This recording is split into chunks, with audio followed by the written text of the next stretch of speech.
পার্কের বাইরে সাধারণত মানুষের ভিড় লেগেই থাকে। কেউ হাঁটছে, কেউ চটপটি খাচ্ছে, আবার কেউ পার্কে ঢোকার প্রস্তুতি নিচ্ছে। পার্কের গেটটি বেশ সুন্দরভাবে সাজানো থাকে। এখানে দাঁড়িয়ে ছবি তোলা, গেটের সামনে নিরাপত্তা বসে থাকেন যারা টিকিট দেখে ভেতরে ঢুকতে দেন। গেটে যেখানে পার্কে এক নতুন জগতের দরজা, যার ভিতরে লুকিয়ে থাকে সবুজ খোলা বাতাস আর শিশির ভেজা ঘাসের শান্তি। গোপালগঞ্জের সাবানা ইকো পার্ক হলো জেলার একটি বিখ্যাত ও বিশাল প্রাকৃতিক বিনোদন কেন্দ্র, যা সদর উপজেলার বেড়াগীটল গ্রামের অবস্থান।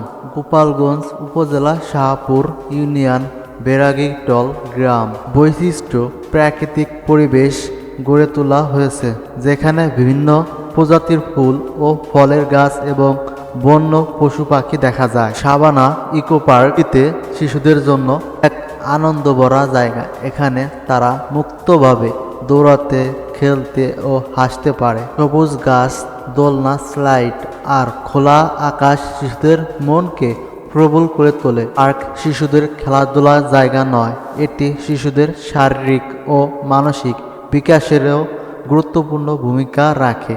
বন্ধু তৈরি, সামাজিক আচরণ শেখা ও স্বাস্থ্যকর জীবনযাপন শুরু করা হয় এখান থেকেই।